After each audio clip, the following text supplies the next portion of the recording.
Just a couple quick comments. First of all, just excited to be here and, be a part of this great game at this great venue. I mean, what an awesome opportunity to come up here and play in this stadium, and just thankful for the blessing to be in the game. It's one of the things I told our team, I have a great appreciation, for the experience that not everybody gets. To be able to experience being in a game like this is a real blessing, and I'm thankful for it. It's something when I was a player I dreamed about, and I got a chance to experience that as a player. Played in the first ever championship game in the SEC Championship in '92, and then to win a national championship as a player, and then as a young assistant coach, this is what you dream about, to be in championship games. And so to have an opportunity to do this, I just really appreciate it. And again, I'm just thankful for it. And I probably have more appreciation now than I ever have, just because, there's 17 teams in this league, and to be one of two, I just know how hard it is to get to this podium. And so I just greatly appreciate the opportunity, and I'm proud of our team to be one of two teams to get here outright is awesome. And so it's been just a fun time, getting a chance to prepare. This is two great teams that are going to battle it out for one trophy. Man, congratulations to Rhett and SMU. We actually have the same agent, so we've had some fun with that this week. Those guys have been kind of quiet, but I got a lot of respect for him, and what an awesome job that he has done this year. So just ready to get to work. I don't think we've played our best football yet. I think we're still a team that's improving, and I think that's a good thing as we head into postseason. So excited about the opportunity, and again, look forward to a great environment, and I appreciate all the work that everybody puts in to getting this venue, set for this great game. Any questions? Questions? Raise your hand. Let us get the handheld mic to you. Let us know who you are and who you're with. First question.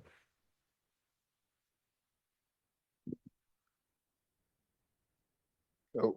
Hey, this is Jeremy Grandison from ESPN Charlotte Radio. Dabo, could you just recap the season that you guys have had? What led to you guys getting here, and how excited you are to kind of finish this season off, or maybe have another game going after this one? Yeah, I mean, this is where everybody wants to be when you start your season, and you go play it out, and you count them all up at the end, and there were no tiebreakers, which is unusual for a 17-team league, but the way we got here is just one day at a time. The guys, handled some success, they handled some adversity, and they just kept going. But we went undefeated on the road and went 7-1 in the league. And we didn't accomplish all of our goals that we had in the regular season, but it's really all about this. Whether we were 12-0 or 9-3 right now, you've got the same goal and the same opportunity. And that's to win your league. And so I think we're much more battle tested. I think we've gotten better. Again, we've been close. I thought we were really close last week to playing maybe our best football. But again, we're not a team that has reached its potential yet. And so having said that, and to be in this game, I'm proud of them. And again, I know it's not easy to get here. So they've just put in a lot of work. We've overcome some challenges along the way, just like all teams. I think SMU's been the best team in this league this year. And, again, when you play all your games, we all get 8 of them. We were the second best. So we'll get a chance tomorrow night to see who's the best.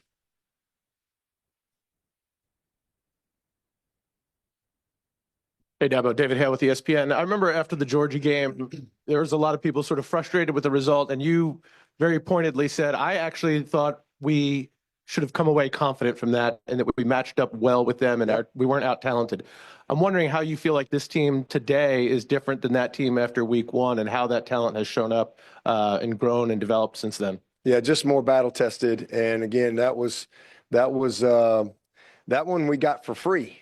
Because, these schedules are done way in advance, and it's not often. I mean, usually when you play the number one team in the country, you got to earn your way there, and on that stage, neutral game, a playoff environment. And, 6-0 game. I mean, we missed some real opportunity. We hit the first big play in the game, and we got a guy, covered up on the line. We had another big play with a penalty. We had some drops. And then really in the third quarter, it was like 3 plays, busted plays, missed tackle. And next thing you know, a game like that, momentum in games like that are huge, especially early. But I thought we matched up physically. And I think as we, have grown throughout the season, games can get away in moments like that. Sometimes people just look at a score. It's more than that. I mean, our last national championship was 44-16. Check those 2 rosters. We weren't 44-16 better than Alabama. We were on that day, but we weren't in totality.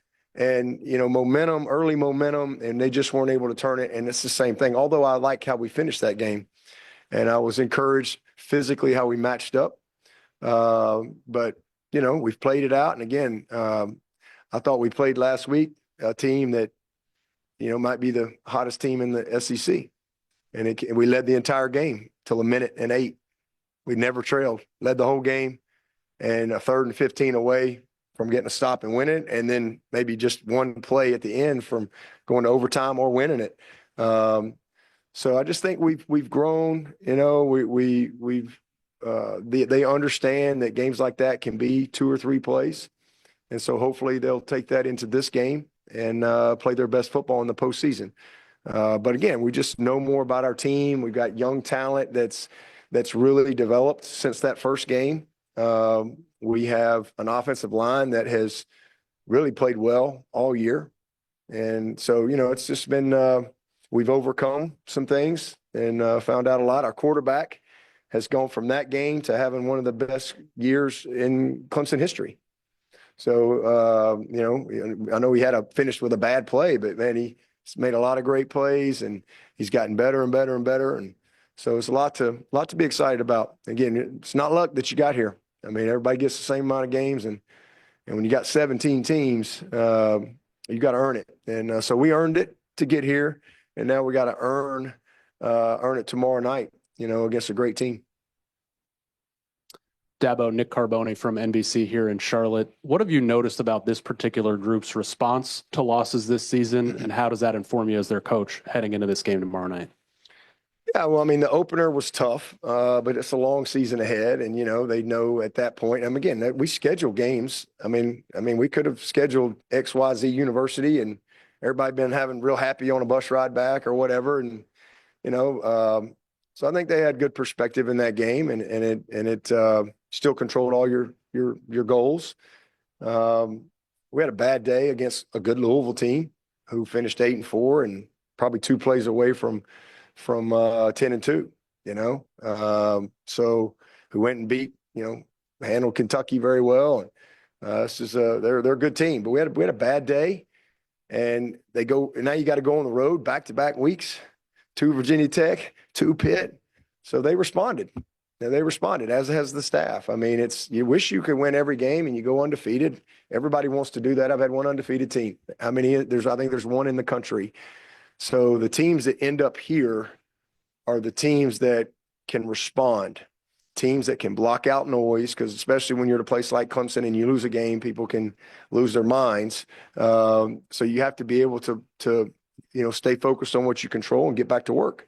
And so again, to go to Virginia Tech, and then to go to Pitt, that's not easy. And then to see, how we won and just their resiliency, I'm really proud of them. So they've just kept going and have grown, throughout the season and have earned the right to be here. Andrea Adelson with ESPN. Dabo, with the run defense maybe being a little bit more inconsistent than you would like, how important is that to see a more consistent performance against a team that runs the ball the way that SMU does? It's going to be as important as you can. I can't raise my hand high enough of importance, because they're really good. They got between the quarterback and the back. I mean, they're incredibly explosive, like rocket ships, 2 rockets sitting back there that can launch at any time. And so I think tackling is a premium. We obviously we couldn't tackle that quarterback last week. It's not that we weren't there. You just got to give him a lot of credit. And so tackling will be at an all-time premium, because you have to, and then just doing the little things that we need to do to stop the run. But they do a great job. They're creative. They'll play with some tempo, but they've got, like I said, both of those guys can take it the distance. So it's a huge challenge. Jeremy Darris, W1FTV. Dabo, 2 years ago, this was kind of Cade's coming out game.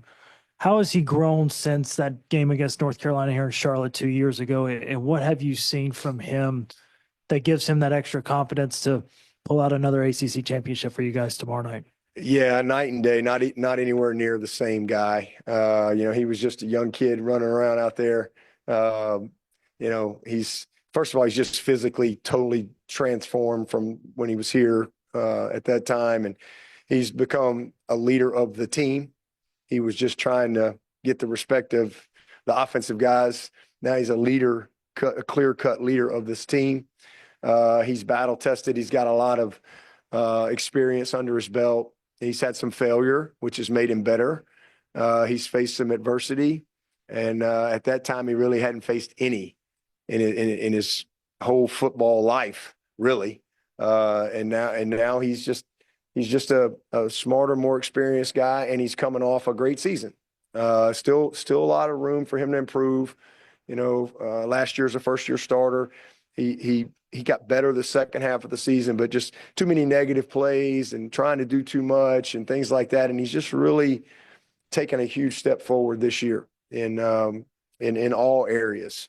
I'm really proud of him. And then he's used his legs, something that wasn't as natural for him last year. And then this year he's made some huge plays. He's been a difference maker for us, both throwing the ball, making decisions at the line of scrimmage, and then also, with his legs, both design, run, and creating. Hi, Coach. Doug Parrish with Football Organically. With the inaugural season of the college football playoffs and the committee rankings and a lot of what-if scenarios, what are you telling your team specifically to keep them focused? Honestly, I think having this opportunity is all they needed to be focused. They know, that what their opportunity is, win this game. So, we have to win the game for sure to have an opportunity. I think SMU should be in no matter what, but we have to win it. So this is the first round of the playoff for us. That's how we have to look at it. And this is a goal. The season is over. Now you're into the postseason and you're where you wanted to be. Doesn't really matter what's happened behind you. It's all about this opportunity. So, it's been pretty easy to get them focused on what they're trying to do, because this is what they've worked for since January. Hi, Coach. Adam Limeris, Herb FM Sports Radio. Just talk about the news that you probably heard about. Bill Belichick has applied to become the next head coach of the North Carolina Tar Heels. I don't know. I don't know much about it. That'd be quite a story. So that's about all I know. I don't have any other comment on that. Hey, Coach, this is Grayson Mann with TigerNet.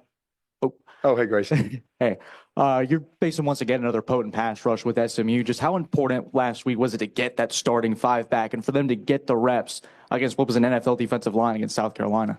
Yeah, the only sack they had was they were offside. They didn't call it, but they were offside. So up the middle there. But, I thought we did a great job. I mean, they really, held up well, as they have all year. We've seen some great – we've seen – I'm going to tell you, all the way back to this Stanford D-line, that might be as good a group as I've seen. We've seen a bunch of great D-line. We'll go up to Virginia Tech. That guy they had is leading the nation in sacks, or second in the nation in sacks, or whatever. Obviously, South Carolina, they're as good as there is out there in the country. But, man, our guys have held up all year. So certainly getting those guys back has been huge. And then I think that's a great side note and story to this group, to this team, is how they overcame some crazy adversity, especially with, thankfully we came into the season with some depth, and we're only losing one lineman. We got a lot of guys back on this team. But a young Elijah Thurman having to go play the entire game for Virginia Tech, and then you go into the Pitt game and the first play of the game, he's done for the year, and you got guys playing positions that they haven't played, and it just that's been a really neat story within our team this year, is how that group has performed. And then to come back, Marcus Tate's been out a couple games, and to come in and play like he played against a really, really tough D-line last week. I was really proud of him. Tristan Lee getting back, and those guys, he and Blake did an awesome job for us last week. Hey, excuse me, Chapel Fowler for the state. Dabo, just a few injury questions. DeMonte Capehart, Tyler Brown, RJ Mickens, anything you can share on those three and how much they've been able to go? They all made the trip. They're all on the bus. So they'll be getting off, doing a walkthrough here soon. So we'll see. Hi, Dabo. Steve Helwick, SB Nation. You've been in this league a long time. This is the first year for Rhett Lashley and SMU. What about this program, about SMU's program, do you think has made it so seamless of a transition from the American Athletic Conference to the ACC? Bunch of good players, good coaches, but they got dudes. I mean, they got a great quarterback. They made the change at the quarterback, and obviously that's been a game changer for them. They have elite skill. Like all these guys that they're going to put out on the field offensively can fly. Like all those receivers, they got about 4 guys that they spread the ball out to. They can all really, really run.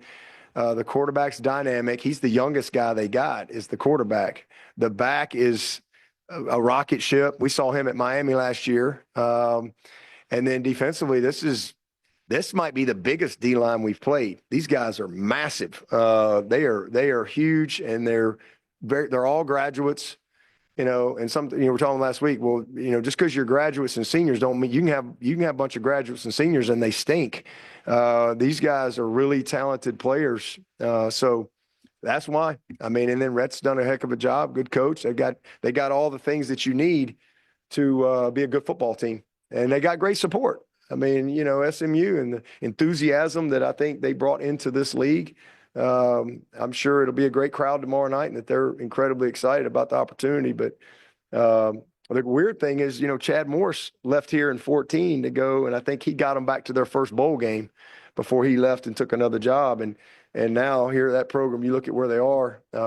Sonny Dykes came in there, and now Rhett come in. He's been awesome. He really has, and I've known him a long time. He's a very good coach. He's put a good staff together, but he'd be the first one to tell you they got good players that have bought in to what they're asking them to do. Dabo, you've coached in a bunch of these games, and you've got a bunch of players who were here just 2 years ago in this. Having gone through that, is the experience of having done it before a significant advantage for you, a small advantage for you? Because obviously for SMU, this will be a first time at this level playing in a game like this. I mean, if you look at Rhett's career, he's been in big games and stuff like that. I mean, it really is all about how you play on the day you play. I mean, it really is. I don't think it's a negative that Cade has played here and he's got good memories here. I don't think that's a negative, but it really is about, how you play in these 4 quarters. And same thing. I mean, this is my 10th time in this game in 16 years. And our 8th time in 10 years, our 2nd in 3 years. So I love the fact that I know the routine and I can have a visual of it. I understand the magnitude of the moment. And again, as I said earlier, I have probably more appreciation now than I ever have because I know how hard it is to get here. But, it's about how the 2 teams play on that day. And so again, I don't think it's a negative, but does that make a difference when the game kicks off? I don't think so. I think you got to go perform and execute at a championship level, and you have to earn it on the field.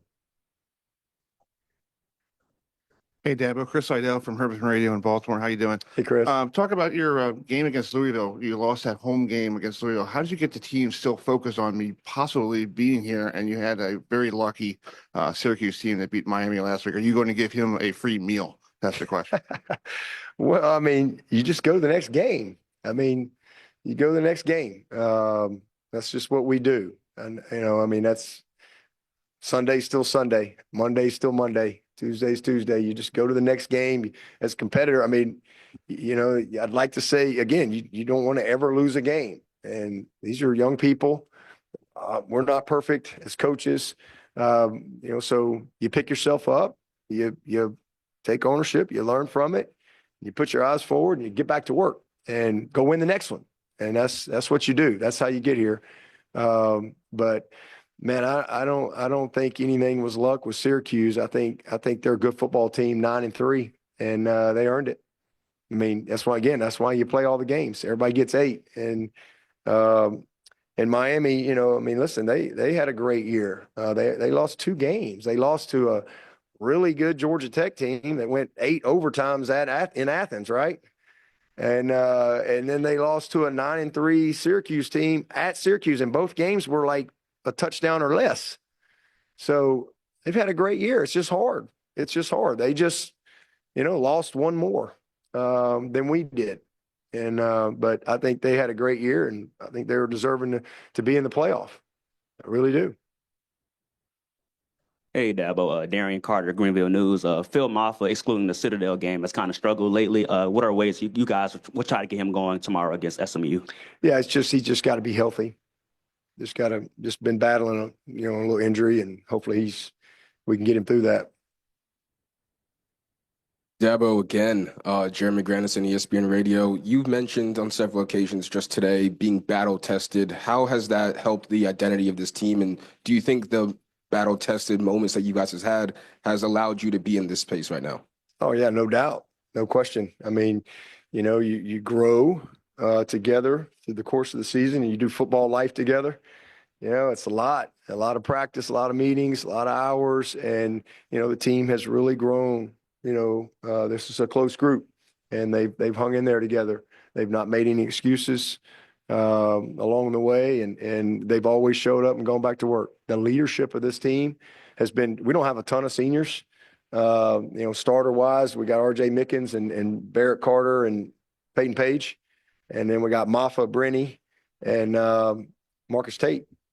But those guys, and Aiden Swanson, our punter, those guys. And then we've got a really good, support group of seniors that maybe aren't starters or have huge roles. But the leadership has been tremendous. And then we've got great leadership in our young guys, like TJ Parker, Peter Woods. They're just sophomores, but they are big time voices, within our program. And Antonio Williams and the year that he's had. So just great leadership. And it's been fun to see them grow closer as they've gone. And, when you go through stuff together, you get stronger. And so they're a mentally tough group that knows what they got to do, and they're thankful for the opportunity. And they're thankful to have another, a chance to go play, and again, we had a tough moment last week. And then, a few hours later, you're resetting your mind because, those are things you didn't control. But now you're in control of your destiny.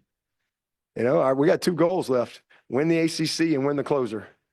That's it. And if we hit them, and nobody can do anything about that, we hit those 2 goals, we'll be a national champion. So that's exciting. Got a chance, chip in a chair. That's it. You got a shot.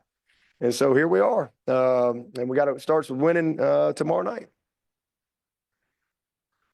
Dabo, Tony Siracusa from Last Word on College Football. You talked about your need to win to get into the playoffs. You talked about SMU should be in no matter what. You've advocated for Miami, which is kind of on the fringe right now once they put a Big 12 champion in. Are you ready to go to 14 or 16 teams sooner rather than later? I mean, it doesn't matter what I'm ready for. It's going to happen for sure. And then we'll be arguing about the 20th team and the 21st team. And, it's the same old deal. But hey, whatever, I don't really worry about it. I just focus on my team and trying to get my guys ready to play and trying to build great men through the process. And, that's really what we try to do. And we've been very consistent at that. Hi, Coach Laney, Jen Lewis, 3 Chicks in a Pod, New Stitched Media. What's that? 3 what? 3 Chicks in a Pod. 3 Chicks in a Pod. And New Stitched Media. Okay. And I was on behalf of one of my correspondents, he's on his way, but he was wondering, when you faced a dual threat quarterback like Mr. Sellers last week, how has that prepared you for facing Mr. Kevin Jennings this week?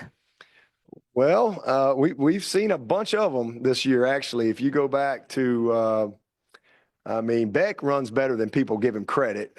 He actually hurt us a time or two on a scramble, but that quarterback from Stanford, I think he got hurt. I don't think he finished the year. Is that right? But he was really, really good. So we've seen several guys throughout the years. Virginia Tech quarterback, we were really concerned about him and the back that they had. So, you know, you learn from each and every game. Sellers was probably, I mean, he made two just unbelievable individual plays, and was the difference in that game. But, you know, you learn from all of that, you know, your rush techniques, you know, all those type of things. But the bottom line is you got to tackle. And, you know, we had 3 sacks last week. And if you really watch the tape, we had 7 if we could tackle. But we didn't get the guy on the ground when we had our hands on him. And again, I give him all the credit for that. He's just made a great individual plays. And but I think that the more you see that, the better you get. But it's hard. I mean, it's hard. These guys are special. I've seen a bunch of them come through here. You know, all the way back to Lamar Jackson. I mean, every time he had the ball, I just held my breath. Thank God we got him down again, you know, because he could score anytime he had the ball in his hands, or thank God he handed it to somebody else. So we've seen a bunch of those guys, but, you know, this is a really complete offense. I mean, it really is. I mean, they do a nice job. They've got a lot of precision in their passing game. These are really good receivers. Tight end's a good player. And then the way they use their back is, you know, they haven't had to run the quarterback as much. They get him out of he's not a tall guy, so they get him out of the pocket quite a bit to create time in their routes, scramble opportunity in their routes, and opportunity for him to run. So they present, you know, a really tough challenge. That's why they're, you know, 8-0 in the league and have had the year that they've had. Carl Haywood with CSRA Press Sports. 2 questions. One, now that you got 3 new teams in the conference and you went to 17 teams, do you like it better without divisions? And the second question is, like you talked about before, you hit a low at the end of the South Carolina game, and then minutes later, you hit a high knowing you're going to be in this game. How do you feel like your preparation has been in this week, changing that drastically? Yeah. Well, as far as the division, I mean, you know, I was always a kind of division guy, you know, but with 17 teams, I mean, it's hard. So I just think it's the right thing, you know, to try to, you know, because you don't play everybody. So I think it's just gives you the best chance maybe to try to get the 2 best teams. Now, you know, you run into a million different tiebreaker potentially. Thankfully, that didn't happen this year. So, you know, it is what it is. And then as far as the turnaround, I mean, we've had great preparation because again, sometimes in life, you know, you really need to experience pain and the sting of defeat, you know, to really truly grow or fulfill your purpose, right? Like it made me feel like 2016, we lost to Pittsburgh in 16 at home. And, you know, it was like, you know, we were devastated. I'll never forget that because we thought we were out. And then all of a sudden, as the night went on, man, all of a sudden we still had a shot, you know, and that I just remember as we got back to work, that pain that was in that locker room after that Pittsburgh game, I really think that fueled our team, you know, to go on. And we obviously win the national championship, but I saw a lot of pain last week. And so, you know, the flip of that emotion, there was all of a sudden there's a lot of wind at our back, and we've had a great week of preparation. These guys have worked. They couldn't wait to get in there. I mean, and I could feel it because I was, you know, just actually by myself watching the game on my phone. And then as soon as that guy jumped offside, my phone started blowing up. and I got 20, 30 players texting me, and you could just feel the energy and the enthusiasm. I went from what I was with in the locker room to now it was like, let's go, coach. You know, and now I'm thinking about my staff meeting on tomorrow that we weren't having. Now I'm thinking about my staff meeting. I'm thinking about practice plan, and it's been a good week. It's been a lot of fun, you know, to be in this game. I mean, again, there's 8 Power 4 teams that got a chance to practice this week. So we had signing day. I got to be at practice on a signing day. That was cool. You know, it's been a great week. Been a great week. Signed up a bunch of great new Tigers, and I've been able to practice football during championship week. That's a good thing. Hey, Dabo. Hey, Drake. How do you personally handle the pressure of championship games?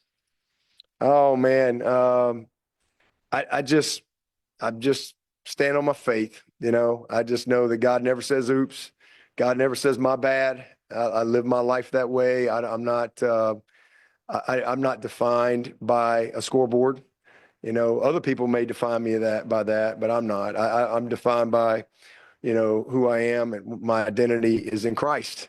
And so I have strong faith in that. And I look at these moments as just great experiences, you know, and I always tell our players, man, don't let the pressure of the moment be greater than the pleasure of the moment. Like, this is a blessing, you know. Make sure that you really enjoy this, you know. And again, as I said, I have a great appreciation for just the opportunity and the privilege that a lot of people don't get. There's a lot of people that coach football and play football, and they never, ever get a chance to experience, you know, what it's like to be in an environment like this, what it's like to ready yourself for a moment like this, what it's like to be in a locker room with a group of people that have been together and done life, and they've grinded and they've worked, and now here you are, you know, and what it's like to win it.